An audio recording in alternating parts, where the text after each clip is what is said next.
saya Ika Wahyu Arlina, NIM 2022101039. Saya di sini sebagai moderator dari kelompok 5. Sebelumnya, saya ucapkan terima kasih kepada dosen pengampu yaitu Bapak Dr. Amin Nurbaidi, SAG, MPDI atas bimbingan dan arahannya. Di sini kelompok kami akan menjawab 5 pertanyaan dari teman-teman, yaitu 1. Dina Khairunisa dengan NIM 2022101007. Yang kedua, Novita NIM 2022101055. Yang ketiga, Karina Reda NIM 2022101011. Yang keempat, Rian Hidayatullah NIM 2022101060. Dan yang terakhir, Arya NIM 2022101019 yang akan dijawab oleh narasumber kami. Yang pertama, Luh Ayu Rengganis Putri NIM 2022101043. Dan yang kedua, Anissa Nurul Fadila NIM 2022101017. Kepada semua penanya, mohon maaf karena keterbatasan waktu, maka kami tidak bisa menjawab semua pertanyaan dari teman-teman. Pertanyaan yang pertama, jelaskan fikih yang dibagi 7 oleh para ulama, yaitu pertanyaan dari Dina Khairunisa. Yang pertama adalah fikih ibadah. Dasar ilmu fikih ibadah yakni Al-Quran dan As-Sunnah Al-Maqbulah. As-Sunnah dan Al-Maqbulah artinya sunnah yang dapat diterima. Dalam kajian hadis sunnah dan al-maqbulah dibagi menjadi 2, yaitu hadis sahih dan hadis hasan. Yang kedua yaitu fikih al-uqubat, didefinisikan sebagai al-uqubat sebagai balasan yang dijatuhkan pada orang yang melakukan kejahatan atas dosa yang dia lakukan, sebagai saksi atas dirinya dan pencegahan atau penghalang untuk orang lain dari tindak kejahatan. Yang ketiga yaitu fikih al-ahwal. Al-syaksiyah adalah seperti bagi keseluruhan hukum yang menyangkut masalah keluarga dan peradilan Islam seperti hukum perkawinan, kewarisan, wasiat, dan peradilan agama. Yang keempat, fikih al-syiar yang juga sering disebut hukum internasional Islam, Islamic International Law.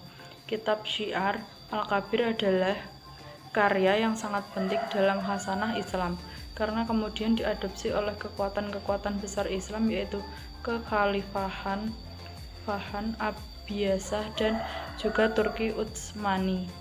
Yang kelima yaitu fikih muamalah, adalah aturan-aturan hukum Allah yang ditunjukkan untuk mengatur kehidupan manusia dalam urusan keduniaan atau urusan yang berkaitan dengan urusan duniawi dan sosial kemasyarakatan.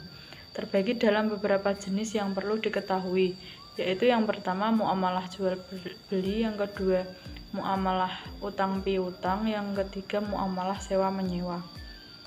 Yang keenam adalah fikih siyasah syariah, yaitu bagian ilmu fikih yang mengkhususkan diri pada bidang muamalah dengan spesialisasi segala hal ihwal dan seluk-beluk tata pengaturan negara dan pemerintahan. Sebagai sebuah ilmu, fikih siyasah mempunyai objek kajian. Menurut Abdul Wahab Khalaf, ada 3 bidang kajian fikih siyasah, yaitu siyasah dusturiyah, 2 siyasah maliyah, ketiga siyasah karijiyah. Yang ketujuh, fikih adab dan akhlak, yaitu ketika moral yang dianjurkan di dalam ajaran Islam yang tercantum dalam Al-Quran dan Sunnah, dengan mengikuti contoh dari teladan Nabi Muhammad yang di dalam akidah Islamiyah dinyatakan sebagai Islam yang paling sempurna akhlaknya. Pertanyaan nomor 2 yaitu bagaimana implementasi ilmu fikih dalam kehidupan bermasyarakat dan berpolitik, yaitu pertanyaan dari Novita Dian Pramesti. Implementasi fikih yang dikodifikasikan sebagai hukum Islam berlaku di Indonesia mencakup beberapa bidang saja, seperti perkawinan, wasiat, hibah, warisan, zakat, infak, sedekah, dan ekonomi syariah. Pemberlakuan syariat atau hukum Islam di Indonesia telah ada sebelum hukum Barat berlaku di wilayah Nusantara. Kegiatan pengabdian kepada masyarakat ini dilakukan dengan metode pelatihan, penataran, penyuluhan yang bersifat participatory action dalam bentuk ceramah dan diskusi.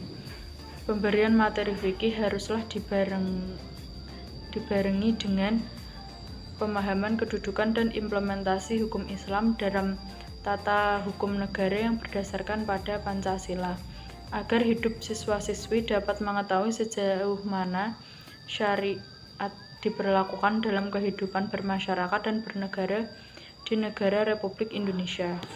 Pertanyaan yang nomor 3 yaitu apa contoh fikih syar'i realitas dalam kehidupan sehari-hari? Pertanyaan dari Karina Redo Setiorini. Diingatkan kembali, fikih syar'i realitas adalah politik syar'i yang terfokus pada pembahasan mengenai nas-nas partikular dalam lingkup tujuan universal dan realitas kehidupan berpolitik dan bernegara. Fikih ini memberikan hukum-hukum yang benar kepada seorang peneliti dengan justifikasi terhadap sesuatu adalah cabang pemikirannya. Beberapa contoh kehidupan sehari-hari sebagai berikut. A. Pentingnya memahami partner atau pasangan dalam suatu tugas. Jika pemimpin suatu tugas berkarakter lembut, maka wakilnya yang berkarakter keras. Jika pemimpin berkarakter keras, maka wakilnya yang berkarakter lembut. Demikian itu agar tercipta suatu keseimbangan atau kestabilan dalam lingkungan tugas tersebut. Contoh berikutnya yaitu berkumpulnya dua sifat kuat dan dapat dipercaya pada seseorang merupakan sesuatu yang langka. Oleh karena itu, jika ada dua orang, yang satu lebih amanah, sedangkan yang lainnya lebih kuat, maka yang diutamakan adalah yang paling bermanfaat bagi kelangsungan tugas tersebut dan yang paling sedikit mudaratnya.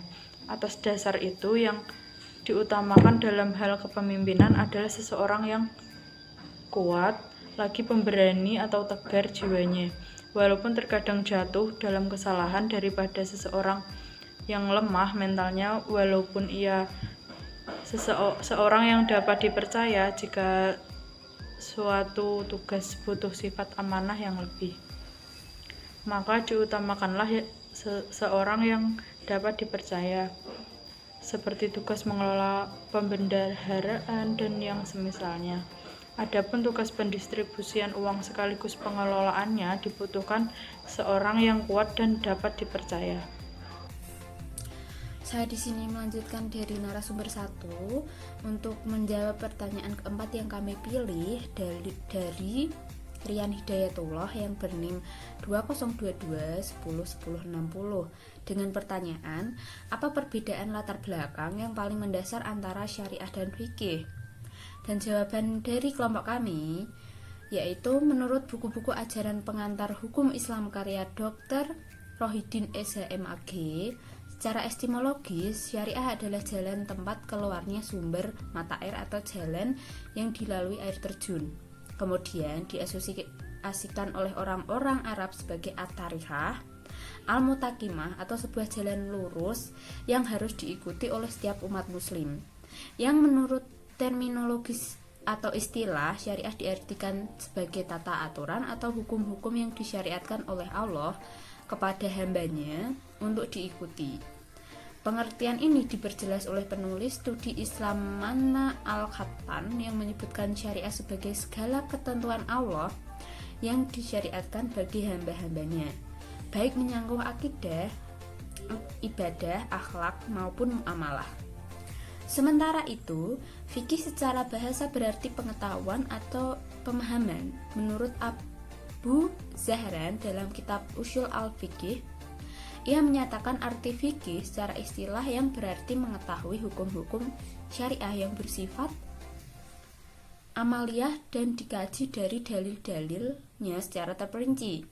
Nah, penulisan Al-Amadi yang menyebut ilmu fikih sebagai ilmu tentang seperangkat hukum syariah yang bersifat furu'iyah atau cabang yang didapatkan melalui penalaran dan istidlah perujukan. Berdasarkan istilah di atas disimpulkan bahwa fikih bukanlah hukum syariah itu sendiri, melainkan fikih adalah interpretasi terhadap hukum syar'a.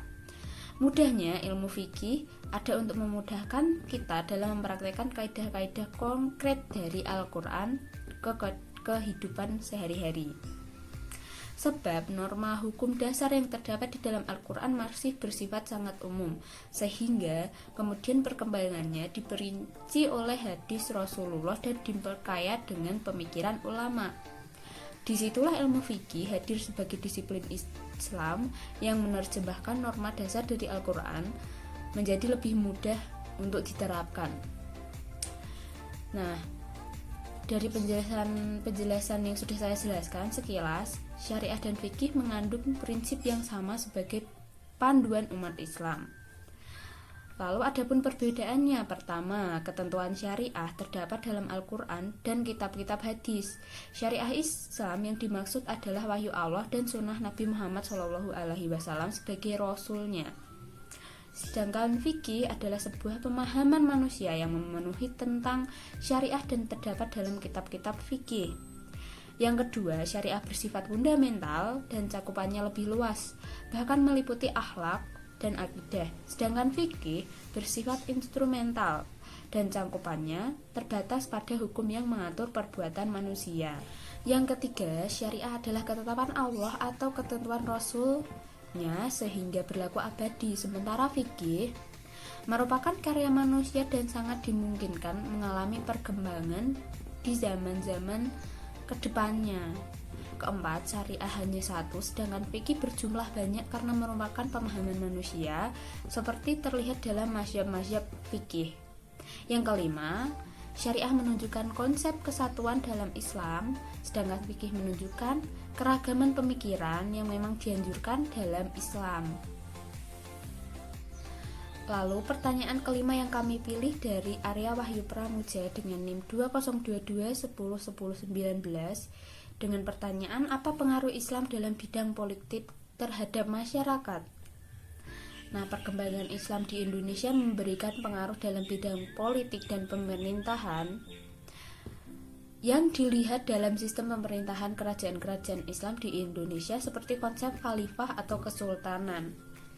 Nah, pada intinya, pengaruh Islam dalam bidang politik terhadap masyarakat yaitu ajaran Islam menyebutkan manusia merupakan wakil dari Tuhan di dunia, khalifatullah, dan menjalankan roda pemerintah sultan didampingi oleh ulama. Dengan demikian, pengaruh Islam terhadap masyarakat Indonesia di bidang politik nampak dalam pergantian gelar raja berganti menjadi sultan. Pimpinannya disebut khalifah. Dalam sistem kesultanan, nilai-nilai Islam menjadi dasar dalam pengendalian kekuasaan.